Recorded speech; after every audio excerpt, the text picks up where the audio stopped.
En total, 10 millones de euros que nadie ha localizado y que le permitieron tener esas decenas de propiedades. Ahora vive en un piso de 70 metros cuadrados en Zaragoza y cobra una pensión de unos 700 euros. Dice que no le da ni para vivir. Señor Roldán, quería preguntarle, usted ha dicho aquí ahora que todo el dinero se lo llevó Paesa, pero el periodista precisamente que destapó el caso Roldán, José María Irujo, dice que lo tiene usted. Bueno, mire, es que yo muchas veces que se plantea este debate, creo que es un debate que no tiene respuesta ninguna. Es decir, uno puede decir una cosa y otro otra, y cada uno puede creer lo que le parezca. Pero en todo caso hay que remitirse a la realidad de cómo vivo, y el que quiera verlo que lo vea, y el que no lo vea. Es que no hay otra manera que yo pueda aclarar. Bueno, hay protagonistas, con uno de ellos habló precisamente el señor Drago. Usted habló con quien fuera secretario de Seguridad del Estado, con otro de los grandes protagonistas de esta corrupción, de este escándalo, que es el señor Vera. El señor Vera sí que asegura que Roldán tiene dinero. Vamos a ver, Iñaki, ante todo, tú has dicho que este libro mío quiere arrojar luz sobre los años del plomo y los años del lodo. No, mi libro es una novela. No habla de eso. Pero está basada en hechos reales. Es una novela de no ficción, es una novela en la que todos los personajes literarios tienen nombre propio, menos un solo caso, y es una novela en la que se trenzan dos novelas. Por una parte, la historia de Roldán, pero no la pequeña historia política de lo que pasó todo aquello, porque a mí todo eso no me interesa. Yo no soy politólogo, yo no soy juez, yo no soy confesor, yo soy un novelista que cuento, yo no juzgo, yo no absuelvo, yo no condeno. Entonces hay, por una parte, la historia del Roldán, que a mí literariamente me interesó, que empieza cuando Roldán se marcha en 1994 a París. Allí conoce bueno, no lo conoce, lo conocía un poquito, a Paesa. Paesa, por así decir, se lo apropia, porque Paesa se da cuenta, bueno, de que Roldán es poseedor de todo ese dinero, fruto de los fondos reservados y fruto de las comisiones, y que tiene, bueno, una bolsa de dólares, una bolsa de euros, había entonces una bolsa de pesetas, en fin, la teta de la vaca que estrujar. Y entonces mete a Roldán en dos zulos sucesivos de París, donde está 10 meses Pero, viviendo. Fernando, bueno, a mí a mí lo que me interesa es, y lo que yo cuento en esta novela, insisto, novela, es, por una parte, la peripecia vivida por Roldán, crimen, castigo, redención y expiación a lo largo del episodio de mayor aislamiento penitenciario de la Guerra de España. Por otra parte, mi propia historia, en 7 países, una búsqueda trepidante, intentando aclarar todo esto, hablando con Roldán y explicando cómo yo mismo termino en la mayor crisis vital y existencial de mi vida. Y al mismo tiempo,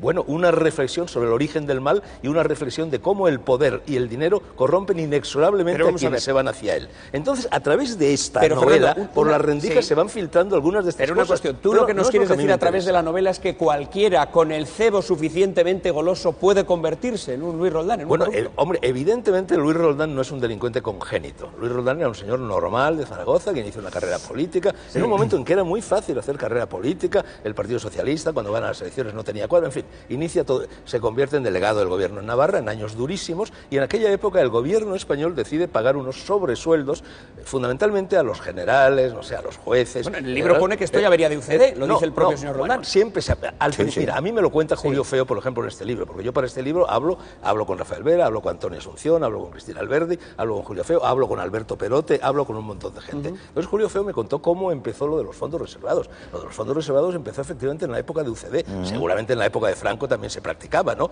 ¿Por qué? Bueno, pues porque, por ejemplo, llegaba un dignatario extranjero, había que ir a recibirlo al aeropuerto, y resulta que los policías no tenían dotación para cambiarse la chaqueta y la llevaban arrugada y llena de brillos. Sí, pero eso fue el origen poco a poco. de aquel, luego se convirtió. En un determinado momento empiezan a pagar sobresueldos a las personas que están sufriendo un estrés brutal en los años del plomo de ETA, que amanecía un cadáver sobre la mesa cada 24 horas, ¿no? Y entonces ahí empieza el mal, porque esos fondos reservados que son distribuidos desde el Ministerio del Interior por secretarios de Estado o por grandes mandamases del Ministerio del Interior, también llega un momento en que a Luis Roldán y a personas como él le dan no solo el sobresueldo, sino que tienen que distribuir. Bueno, no nos olvidemos que los sobresueldos como tal no son ilegales. Lo que es ilegal es no pasarlo por había una ilegalidad fiscal, porque los sobresueldos se pagaban o en dinero metálico o en cheques al portador del Banco de España. Ni más ni menos. Señor Roldán, usted dice en un momento dado, cuando todo este escándalo estalla, o tiro de la manta o me pego un tiro. Ni una cosa ni otra.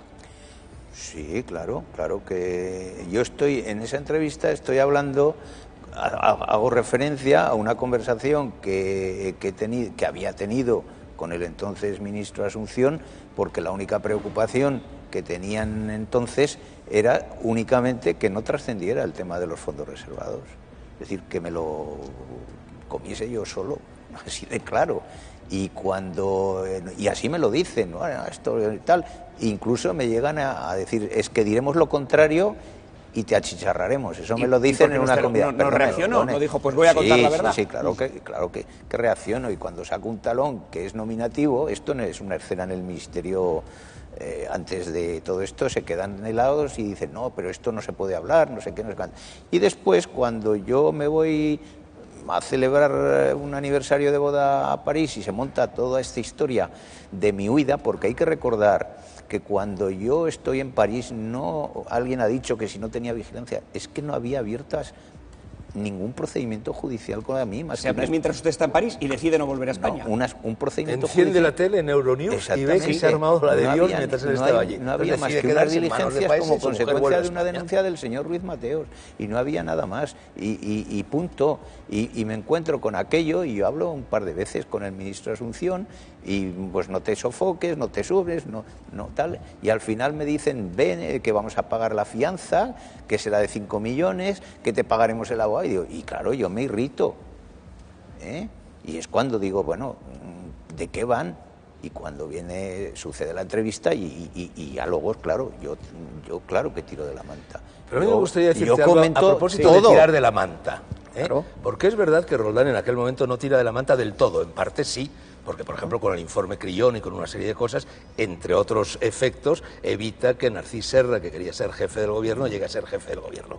Pero por ejemplo ahora en este libro, ¿Roldán tira de la manta? No tira de la manta, pero es que no se puede tirar de la manta. En primer lugar, si tiras de la manta te estás refiriendo a personas que muchas de ellas incluso han muerto y que las demás están completamente de la vida, fuera de la vida pública. Eso ahora, pero en aquel momento yo te hablo de ahora. Por otra parte, tampoco serviría de nada tirar de la manta, porque todos esos delitos han prescrito. Y para lo único que serviría es para que pusieran una serie de querellas criminales contra Luis Roldán, porque la querella no prescribe, la querella empieza en el momento en que tú dices, este señor hizo eso. Pero y aparte de eso, la mayor parte de aquellos delitos, por no decir todos, se refieren a dinero